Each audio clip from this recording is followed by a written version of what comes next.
Assalamualaikum warahmatullahi wabarakatuh. Konnichiwa minasan, selamat datang di podcast kita kali ini. Sebelumnya, perkenalkan nama saya Reni Hidayah, mahasiswa Universitas Jenderal Sudirman dari Fakultas Ilmu Budaya Program Studi S1 Pendidikan Bahasa Jepang. Di sini, saya akan membahas tentang salah satu ikon atau simbol utama dari Jepang, yaitu Gunung Fuji. Seperti yang kalian tahu, ketika kalian mendengar kata Jepang, pasti kalian akan kepikiran tentang yang namanya Gunung Fuji, gunung yang dianggap sangat indah dan terkenal di dunia. Namun di balik keindahannya, Gunung Fuji menyimpan berbagai sejarah, seperti sejarah gelap penuh ketakutan, intrik politik, hingga perjuangan gender selama ribuan tahun. Dan hari ini kita akan membedah lini masa sejarah Gunung Fuji bersama dengan rekan-rekan saya, itu Deva dan Roro. Halo Reni, halo semuanya. Saya Devani Sulfaneniva, mahasiswa Universitas Jenderal Sudirman, Prodi Pendidikan Bahasa Jepang. Dan saya, Roro Wilis dari Universitas Jenderal Sudirman, Pendidikan Bahasa Jepang. Oke, kita langsung saja ya teman-teman untuk membahas sejarah Gunung Fuji bersama dengan rekan-rekan saya. Oke, kepada Devani Sang, coba dong ajak kita naik ke mesin waktu ya. Jadi, bagi masyarakat Jepang atau masyarakat kuno itu berpikir kalau Gunung Fuji itu dikeramatkan karena bentuknya yang cantik. Tapi, secara historis, momen apa sih yang pertama kali membuat Gunung Fuji itu dianggap sakral oleh masyarakat Jepang? Nah, jadi begini Reni, satu sakral dari Gunung Fuji itu sendiri lahir dari rasa takut. Pada tahun 864, terjadi bencana dahsyat yang disebut dengan letusan Jogang. Nah, letusan Jogang itu membuat Gunung Fuji memuntahkan lava panas yang membentuk area hutan yang disebut Aokigahara sekarang. Masyarakat kuno pada zaman dahulu itu percaya bahwa bencana terjadi karena amarah dari dewa. Jadi, pengadilan Kekaisaran Kyoto memutuskan untuk meresmikan Gunung Fuji sebagai dewa hidup yang bernama Asamano Okami pada tahun 865. Jadi awalnya ini adalah bentuk dari diplomasi antara manusia dengan alam. Wow, berarti berawal dari trauma bencana ya Deva. Oke, penjelasan yang sangat menarik ya.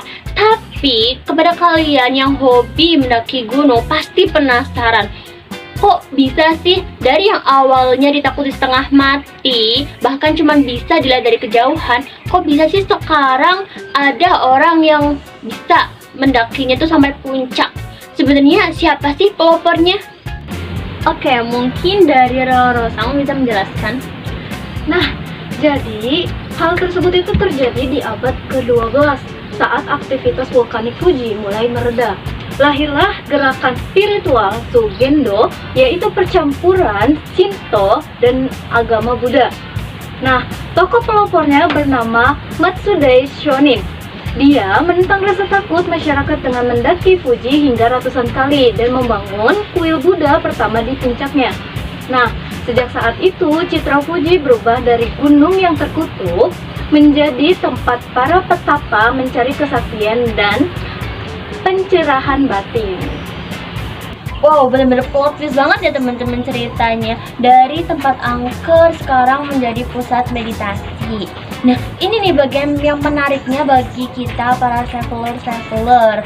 Jadi, gimana sih cerita singkatnya ritual dari para biksu ini sampai menular ke rakyat di zaman Edo itu sendiri yang sekarang menjadi tren ziarah massal. Jadi gimana sih ceritanya? Jadi semua ini berasal dari seorang guru spiritual bernama Hasegawa Kabukyo di abad ke-17. Beliau mendirikan sekte Fujiko dan membawa pesan persuasif, yaitu kalian tidak perlu menjadi biksu suci. Siapapun kalian yang bisa mendaki Gunung Fuji, kalian bakal dapat kesembuhan dari segala penyakit dan mendapat kemakmuran. Jadi, gerakan ini tuh meledak pada abad ke-18. Rakyat jelantah di kota Edo atau Tokyo sampai bikin sistem arisan tabungan bersama. Nah, setiap tahun kelompok ini mengundi siapa perwakilan dari mereka yang berangkat mendaki ke Gunung Fuji pakai baju serba warna putih. Keishogunan Tokugawa Tokugawa sempat melarang sekte ini karena takut pergerakan mereka masanya memicu pemberontakan. Tapi gagal karena kecintaan rakyat pada Gunung Fuji sudah terlanjur terlalu kuat. Wow, dinamika sosialnya seru banget ya. Nah, ketika Jepang masuk ke era modernisasi atau restorasi Meiji di abad ke-19, apakah kesakralan Fuji ini tergerus oleh zaman modern atau justru ada sejarah baru yang tercipta? Jadi, pada awal era Meiji di tahun 1868 membawa perubahan radikal lewat kebijakan Shimbutsubundi atau pemisahan di antara agama Shinto dan Buddha. Karena pemisahan itu pula, ornamen Buddha di puncak Gunung Fuji dihancurkan dan Gunung Fuji dikembalikan menjadi situs Shinto yang murni yang berpusat kepada Dewi Konohana Sakuya Hime. Nah, tapi kalian tahu nggak sih, ada sejarah yang sangat luar biasa indah di era zaman ini. Nah, pada tahun 1872, tahun pertama dalam sejarah Jepang, di mana wanita diizinkan mendaki Gunung Fuji hingga ke puncak. Selama ratusan tahun sebelumnya, wanita itu sangat dilarang keras karena hukum tabu Yonin Kinzei dalam Shinto kuno. Jadi, modernisasi justru membawa emansipasi di atas tanah Gunung Fuji. Wow, bener pembahasan sejarah yang sangat menarik ya teman-teman. Ternyata di balik Gunung Fuji yang berselimut salju dan sangat indah ya teman-teman. Ternyata Gunung Fuji sendiri itu juga memiliki banyak memori bersejarah yang bener-bener panjang seperti yang kalian dengar ya tadi ya pembahasan dari Deva dan Roro. Nah, betul banget Reni. Makanya gak heran waktu UNESCO menobatkan Gunung Fuji sebagai situs warisan dunia pada tahun 2013, itu kategorinya bukan warisan alam melainkan warisan budaya. Nilai historis dan spiritualnya itulah yang dinilai sangat berharga dan sangat mahal. Nah, tepat sekali Devani. Jadi kalau sekarang kita melihat foto Gunung Fuji di media sosial, kita tahu kalau keindahan itu punya kedalaman makna spiritual yang dijaga ratusan tahun lewat rasa hormat manusia terhadap alam. Setuju banget.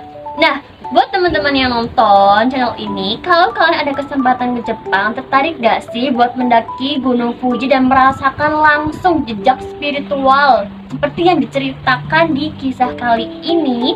Dan terima kasih kepada teman-teman yang sudah menonton. Jangan lupa untuk like, share, and subscribe. Terima kasih kepada Deva dan Roro yang telah membantu menjelaskan sejarah penting Gunung Fuji kepada teman-teman semua. Sama-sama Reni, senang sekali bisa ikut membahas topik yang sangat menarik hari ini dan berbagi sejarah yang mungkin belum semua orang ketahui ya. Arigatou!